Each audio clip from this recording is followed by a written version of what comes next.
Okay, so hi everyone, my name is Sydney and today we're going to be discussing The Subtle Art of Not Giving a Fuck by Mark Manson. So this book is super popular. I'm sure that you've heard about it before. It is about not giving a fuck about the things that are happening in your life. For example, it's basically saying that you need to just let yourself live. Let yourself be and trust that the universe or whatever you kind of believe in is guiding you along your journey within this life, your life. But that is a very spiritual take on this book. Mark Manson does not sound fucking spiritual at all. Mark Manson is fucking hilarious. From the first page, I was literally laughing my fucking ass off, and I'm not even joking. And sorry, there may be a lot of swearing in this, so just bear with me. But I'm not even joking. I was reading the first chapters aloud because I'm so weird. Sometimes I like to read books, certain books, aloud because I like to hear my own voice back, but also it enables me to really hear from the perspective of the author. I can really feel how they would be saying what they've written, how they would be saying it. How would I rate it? I would probably rate it like 4.5 out of 5 stars, which is really good. I think it kind of loses that little bit for me because I was so, like, if you compare to how I was feeling from the beginning, I was so like, holy shit. And then when I got to the end, I wasn't really at that same level. I was kind of a bit like, oh, okay. But with that being said, it was a fantastic book and I do recommend it. I want my mum to read this. I want my brothers to read this. I want everyone to read this. Yeah, maybe we should just get into it. But before we do, I'm wearing my Kendrick jumper. Thanks, Shade. Pray for me. Alright, here we go in 3, 2, 1. So, let's just go straight into the quotes that I really liked from this book. Okay, this is on page 8. This is why not giving a fuck is so key. This is why it's going to save the world, and it's going to save it by accepting that the world is totally fucked, and that's alright because it's always been that way and always will be. Fucking great. Oh my god. Page 9. The desire for more positive experience is itself a negative experience, and paradoxically the acceptance of one's negative experience is itself a positive experience. This is a total mindfuck. Oh my god, I love how he's just, yeah, he's really funny. I like it. Okay, so page 13. Look. This is how it works. You're going to die one day. I know that's kind of obvious, but I just wanted to remind you in case you'd forgotten. You and everyone you know are going to be dead soon. And in the short amount of time between here and there, you have a limited amount of fucks to give. Very few, in fact. And if you go around giving a fuck about everything and everyone without conscious thought or choice, well then you're gonna get fucked. And this is fantastic because how is he wrong here? Right? We are each living our own very different lives, and we don't know what's going to happen after here or what happened before here, but right now we are here. So why do we worry about all these different things that we shouldn't? Like, why do we care about these things that worry us? And the things that we care about, why do we care about them? When you, like, if you put your life on a, like, timeline from when you were born to the end, this is what should matter. It should matter in a certain way where you're really living. If there is anything that I've taken from Mark Manson's book is about living. This life is about living. Like truly, truly living. And I'm just going to tie this in to this video as well. The other day, I was on the tram. There was someone who was standing in front of me. And he had a jumper, and on the back of it said, "Never be so busy making a living that you forget to live a life." I love that because it has been on my mind. Like, this book and what's happening in my life at the moment, like, that is on my mind. So if you know me, I'm a very humble person, and I love with my whole freaking heart. I would give the people I love everything. I would give them everything. And I don't want to care about how the people who don't deserve me treat me. I don't have to care about that. I don't want to have to care about people coming into my life and then fucking off. I don't want to have to care about that, because the fact that they came into my life was meant to happen anyway, because we were meant to have that experience together. We always are learning off the people that come into our life. Moral of the story, I don't want to have to care about those people who come in my life. They say hey and then they say bye really quick. I don't want to look at that and then look at myself and look at myself in an awful way.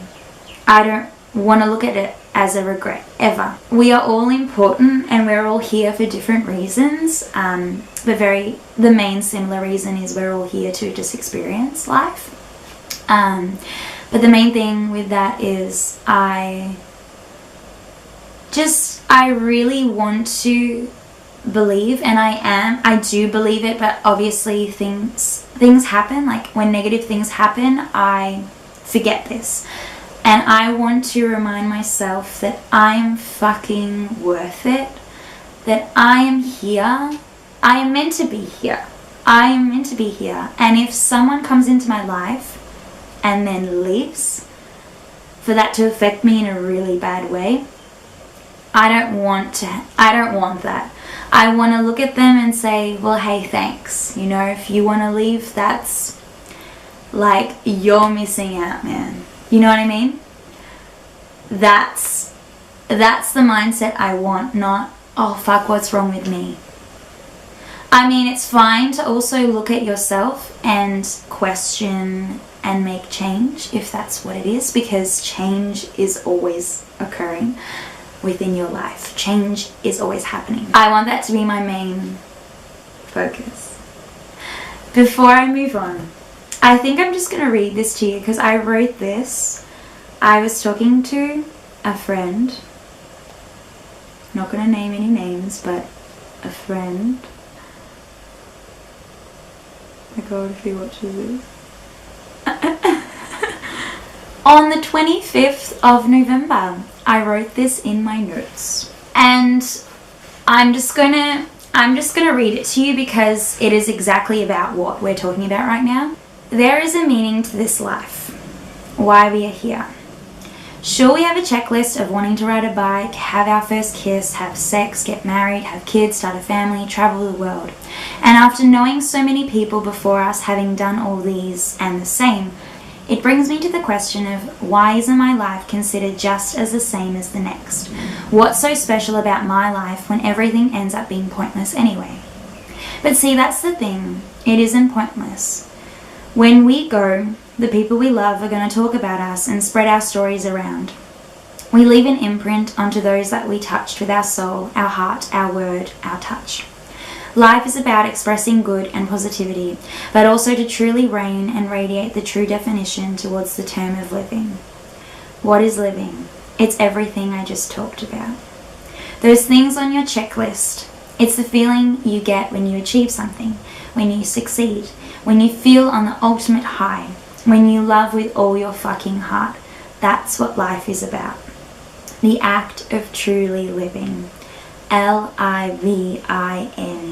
Okay, so let's move on because that just got so hella deep. Page 14. Subtlety number 1. Not giving a fuck does not mean being indifferent. It means being comfortable with being different. Fuck Yes. There's going to be a lot of swearing in this. Oh my god. Page 19, subtlety number 3. Whether you realize it or not, you are always choosing what to give a fuck about. People aren't just born not giving a fuck. In fact, we're born giving way too many fucks. Ever watch a kid cry his eyes out because his hat is the wrong shade of blue? Exactly. Fuck that kid. Oh my god. I remember I read this out loud and I was just, oh my god. Page 40. I wanted the reward and not the struggle. I wanted the result and not the process. I was in love with not the fight but only the victory. And life doesn't work that way. Who you are is defined by what you're willing to struggle for. See, it's a never-ending upward spiral, and if you think at any point you're allowed to stop climbing, I'm afraid you're missing the point, because the joy is in the climb itself. I love this because, as we said before, there is a timeline. And I know I went like this, but with this in mind, that timeline is going like this. But we can't see the end of it. And I think that's fucking cool. So this is kind of what I was talking about before, about values. This is on page 72. Our values determine the nature of our problems, and the nature of our problems determines the quality of our lives. Values underlie everything we are and do. This is a big one on page 86. As a rule, people who are terrified of what others think about them are actually terrified of all the shitty things they think about themselves being reflected back at them. This makes me think towards how shy I get when I'm performing or singing in front of someone. I automatically go into the thought process of, I'm shit. I am not a good singer, I'm not a good performer. And I go straight into comparing. And I look at myself and go like, I am not good enough. And that's stupid. Because I know that I also know that I am good enough. But then like, when it comes to these things that are like part of you, part of yourself, and you're sharing that with someone, that can be scary as well. Because you then think about like, they're not gonna like it. And when you go into something with that mindset of, oh, my friends aren't gonna like it, my boyfriend's not gonna like it, whatever, like, then it makes you not want to share, which I think is stupid, because we should share no matter whether it's shit or not.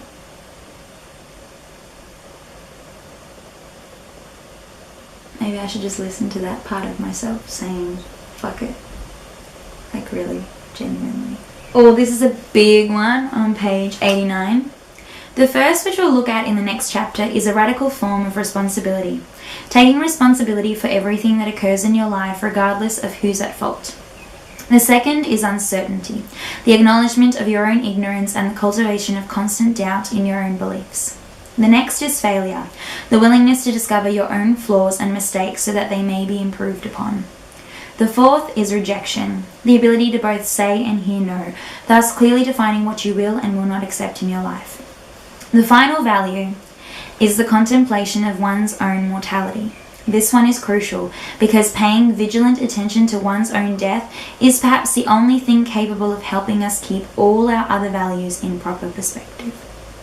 And I couldn't agree more, because for me, when I look at life as I'm experiencing it, living it, there are days I feel absolute shit. There are days where I'm super freaking happy. There are days where I just feel so much love and I'm like, why do I feel so much love? But also, I feel so much love. Oh my god, I love this, you know. When you narrow everything down, all the emotions, all the feelings, especially the negative emotions and feelings, why are you feeling them? Why? Why do they matter? This is now. So just enjoy, man. Just enjoy and experience and live, and don't give a fuck about what's gonna happen, because like it was meant to happen.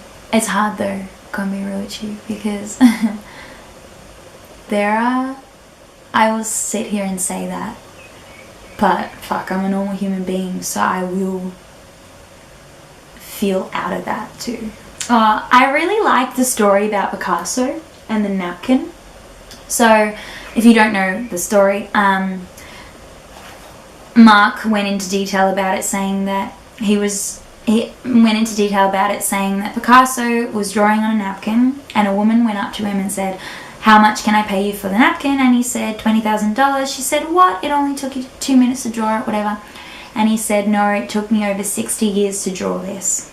And I loved what Mark added to the story. He said, "Improvement at anything is based on thousands of tiny failures, and the magnitude of your success is based on how many times you failed at something.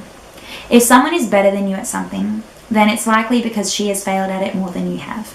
If someone is worse than you, it's likely because he hasn't been through all of the painful learning experiences you have." On page 162, travel is a fantastic self-development tool because it extricates you from the values of your culture and shows you that another society can live with entirely different values and still function and not hate themselves. This exposure to different cultural values and metrics then forces you to re-examine what seems obvious in your own life and to consider that perhaps it's not necessarily the best way to live. So I love this because where I am right now in life, the things that are happening, I've been thinking about traveling a lot. Like, I'm thinking ahead of time, and I need to stop, I really do. But I've been thinking about future. I've been thinking about the future a lot. Like, where I want to travel to, if I'm going to travel. Because I really want to travel more, but I just always go into the mindset of, frick, I need money. Traveling is beautiful. You learn so much about yourself and about the culture and about the people around you, and I love it. But I love that because it's just true, and it just shows me like why I love traveling, why I want to do it so bad. Page 166. Once upon a time, there were two youngsters, a boy and a girl.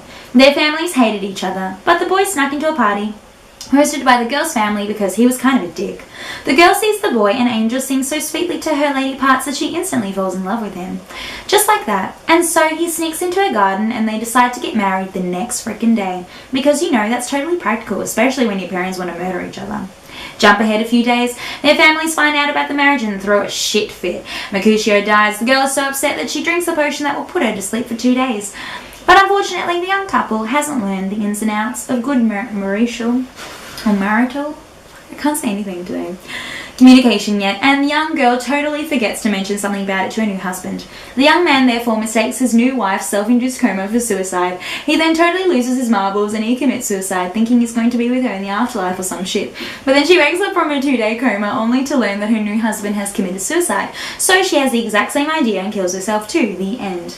Romeo and Juliet is synonymous with romance in our culture today. It is seen as the love story in English-speaking culture, an emotional ideal to live up to. Yet, when you really get down to what happens in the story, these kids are absolutely out of their fucking minds. And they just killed themselves to prove it. This is good. On page 172. These are the yin and yang of any toxic relationship, the victim and the saver. The person who starts fires because it makes her feel important, and the person who puts out fires because it makes him feel important. So this is the last thing I'm going to say to you. This is on page 199. Confronting the reality of our own mortality is important because it obliterates all the crappy, fragile, superficial values in life. While most people whittle their days chasing another buck or a little bit more fame and attention or a little bit more assurance that they are right or loved, death confronts all of us with a far more painful and important question. What is your legacy? How will the world be different and better when you're gone? What mark will you have made? What influence will you have caused? As Becca pointed out, this is arguably the only truly important question in our life. Yet we avoid thinking about it. 1, because it's hard. 2, because it's scary. 3, because we have no fucking clue what we're doing. For me, the main thing I took out of this part was the first line, talking about our mortality.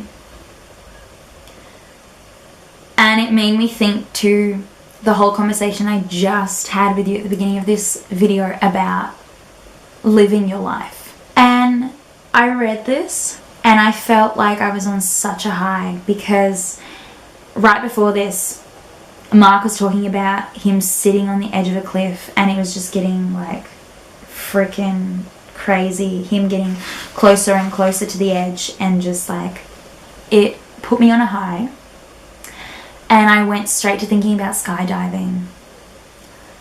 I really want to skydive one day. It just really made me think about, like, this is my life that I'm living right now, and the things that I want to do, I should do them. Like, when am I going to do them? I should do them in this life while I'm here. I should do them. And so it just made me straight away think to skydiving, which is really cool, because like, if there's gonna be any experience where I live, where I feel like I'm living, I think it's gonna be that one. Okay, so this is how I'm gonna end the video. This is what I wrote at the end of my notes. This book had a lot of great concepts and quotes within. So things to take from this book. Look at life through the eyes of your mortality and things will start to change. Your appreciation, what you do. Live, motherfucker. So, on that note, I think I'm gonna go. If you haven't read this book, please go read it, come back, let me know your thoughts. So, as usual, bye!